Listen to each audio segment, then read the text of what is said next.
بسم اللہ الرحمن الرحیم۔ السلام علیکم۔ نبی کریم صلی اللہ علیہ وسلم پر درود پاک پڑھ لیں۔ سورۃ البقرہ کی تفسیر کا سلسلہ جاری ہے، تو آج ہم آیت نمبر 16 سے آیت نمبر 21 تک تفسیر دیکھتے ہیں۔ تو بسم اللہ الرحمن الرحیم۔ اولئک الذین اشتروا الضلالۃ بالہدی فما ربحت تجارتہم وما کانوا مہتدین۔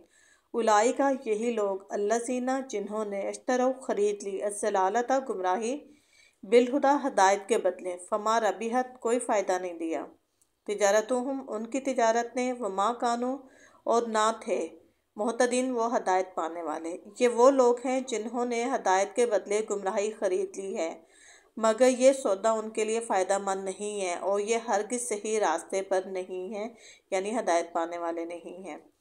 مثلهم كمثل الذي استوقد نارا فلما اضاءت ما حوله ذهب الله بنورهم وتركهم في ظلمات لا يبصرون۔ مثلهم ان کی مثال، کمثل جیسے مثال، الذی اس شخص کے، توقد جس نے بھڑکائی، نارن آگ، فلما پھر جب، اضاءت ما حوله روشن کر دیا،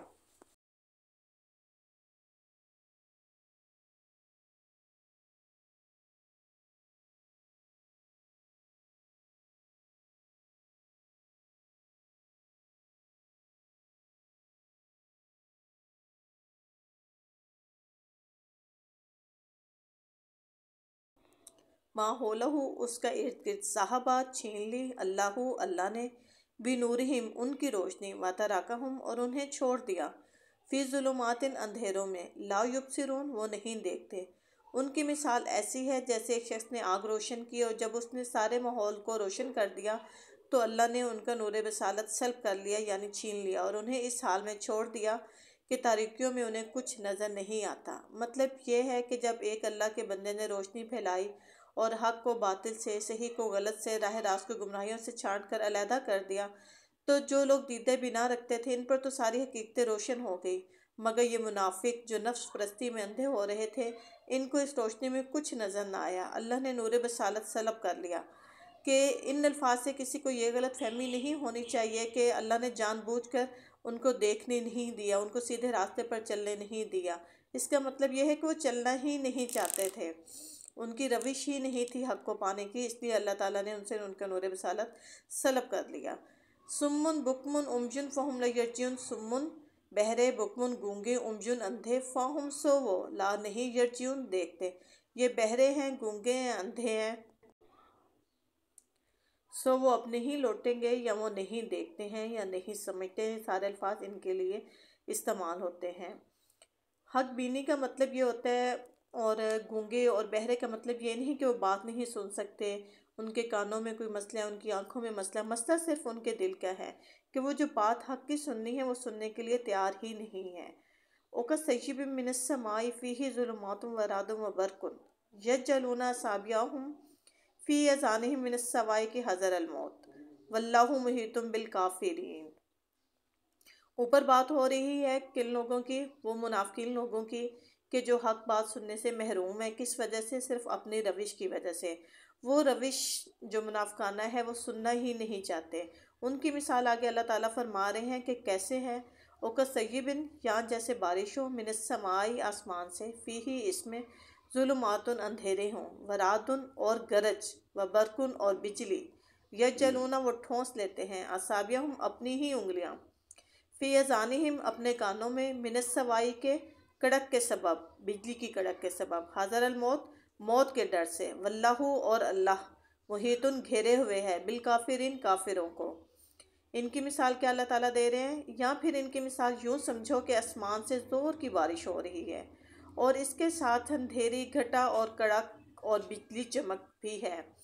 یہ بجلی کے کڑاکے سن کے اپنی جانوں کے خوف سے کانوں میں انگلیاں ٹھونس لیتے ہیں، اور اللہ ان کے منکرین حق کو ہر طرف سے گھیرے میں لیے ہوئے ہے، یعنی کانوں میں انگلیاں ٹھونس کر وہ اپنے آپ کو کچھ دیر کے لیے اس غلط فہمی میں تو ڈال سکتے ہیں کہ ہلاکت سے بچ جائیں گے، مگر پھر واقع اس طرح وہ بچ نہیں سکتے، کیونکہ اللہ اپنی تمام طاقتوں کے ساتھ ان پر محیط ہے۔ اس کی ایگزامپل ویسے ہی ہے کہ جیسے ایک کبوتر ہے، بلی کو دیکھ کر آنکھیں بند کر لیتا ہے اور سمجھتا ہے کہ وہ ہمیں کچھ نہیں کہہ سکتی، اور بلی اس کو کھا جاتی ہے، بالکل ایسے ہی۔ اگلی آیت دیکھتے ہیں جی، آیت نمبر 19۔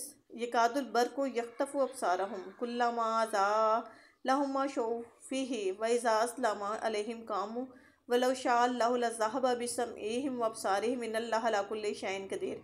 यकादो करीब है, अलबरक़ु बिजली, यख्तफ़ु उचक ले, अब्सारहुम उनकी निगाहें, कुल्लमा जब भी, अज़ाग़ वो चमके, लाहुम इन पर, मा शअू चल पड़े, फ़ीही इसमें, व इज़ा और जब, अज़लमा अंधेरा हुआ, अलैहिम इन पर, कामू वो खड़े हुए, वलौ और अगर शाअ अल्लाहु अल्लाह चाहता, लज़हबा छीन लेता, बिसमइहिम इनकी शनवाई सुनने की हिस्स, व अब्सारिहिम और उनकी आँखें, इन्ना बेशक अल्लाह अला पर कुल्ली हर शैइन चीज़ कदीर। चमक सी इनकी हालत यह हो रही है कि गोया अनकरीब बिजली इनकी बसारत उचक ले जाएगी। जब ज़रा कुछ रोशनी उन्हें महसूस होती है तो इसमें कुछ दूर चल लेते हैं, और जब इन पर अंधेरा छा जाता है तो खड़े हो जाते हैं। अल्लाह चाहता है तो इनकी समात और बसारत बिल्कुल सलब कर लेता है। यकीनन वो हर चीज़ पर कादिर है बेशक। अच्छा जी, अब पहली जो मिसाल थी वो इन मुनाफिकीन की थी जो दिल में कतई मुनकर थे, ईमान ही नहीं लाते थे और किसी गर्ज और मसलहत के तहत मुसलमान बने हुए थे। और ये दूसरी मिसाल उन लोगों की है जो शक और तज़ब्ज़ुब और कमज़ोरी ईमान में मुब्तला थे। कुछ हक़ के भी कायल थे मगर ऐसी हक़ परस्ती के कायल ना थे कि इसकी खातिर तकलीफ़ों और मुसीबतों को भी बर्दाश्त कर जाते। इस मिसाल में बारिश से मुराद है जो इंसानियत के लिए रहमत बनकर आए। अंधेरी, घटा और कड़क और चमक से मुराद मुश्किलात और मुसाइब का वो हजूम है, वो सख्त मुजाहिदा है जो तहरीक इस्लामी के मुकाबले में अहले जाहिलियत की शदीद मज़ाहमत के सबब से पेश आ रहा था। मिसाल के आखिरी हिस्से में इनकी मुनाफिकीन की इस कैफियत का नक्शा खींचा गया कि जब मामला ज़रा सहल होता है तो ये अपने आप को मुसलमान कहने लग पड़ते हैं, यानी चल पड़ते हैं, और जब मुश्किलात के बादल छाने लगते हैं या ऐसे काम दिए जाते हैं जिनसे इनकी ख्वाहिशात नफ्स और इनके तासुबात जाहिलियत पर ज़रब पड़ती है तो ठटक कर फिर खड़े हो जाते हैं। यानी जिस तरह पहली किस्म के मुनाफिकीन का नूर बसीरत इसने बिल्कुल सलब कर लिया, इसी तरह अल्लाह इनको भी हक़ के लिए अंधा बहरा बना सकता था, लेकिन अल्लाह ताला ने इनको अंधा बहरा नहीं बनाया। अल्लाह ताला जो जितना हक़ पर भी चलना चाहता है उसको उतना हक़ पर भी चलने की हिम्मत देते हैं।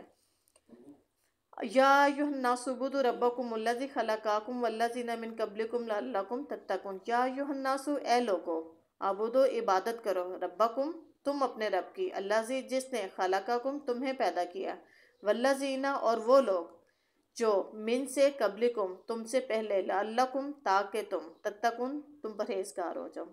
ए लोगो, अल्लाह की इबादत करो जो इसने तुम्हें पैदा किया और तुमसे पहले हुए लोगों को पैदा किया ताकि तुम मुत्तकीन हो जाओ। तुम्हारे बचने की सूरत इसी में हो सकती है।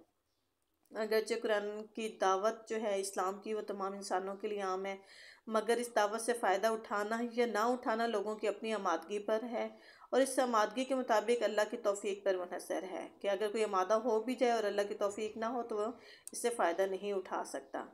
अब तमाम नौ इंसानी के सामने असल बात पेश की जाती है जिसकी तरफ बुलाने के लिए कुरान पाक आया है, यानी दुनिया में गलत बीनी और गलत कारी से बचने और आखिरत में खुदा के हिसाब से बचने की तवक्को होनी चाहिए।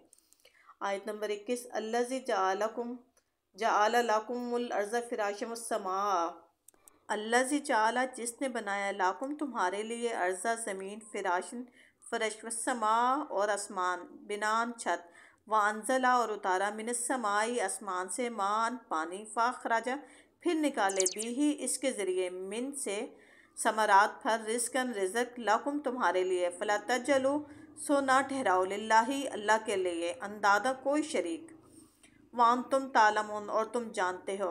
वही तो है जिसने तुम्हारे लिए ज़मीन का फ़र्श बिछाया, आसमान की छत बनाई, ऊपर से पानी बरसाया और इसके ज़रिए से हर तरह की पैदावार निकाल कर तुम्हारे लिए रिज़्क़ पहुँचाया। बस जब तुम ये जानते हो तो दूसरों को अल्लाह का शरीक ना ठहराओ। बहुत इम्पोर्टेंट आयत, बहुत अहम आयत। हमारा जो रिस्क है वो कोई भी अल्लाह ताला ने किसी दूसरे इंसान के हवाले नहीं किया। रिस्क सिर्फ अल्लाह ताला ने अपनी हिफाजत में रखा है और इसका इख्तियार किसी इंसान के पास नहीं है कि वो आपको रिस्क दे। इसीलिए कभी भी किसी इंसान की मोहताजगी इख्तियार ना करें। जो आपका रिस्क है वो आपको मिल के ही रहेगा, और ना ही रिस्क हासिल करने के लिए कभी कोई गलत तरीका इस्तेमाल करें।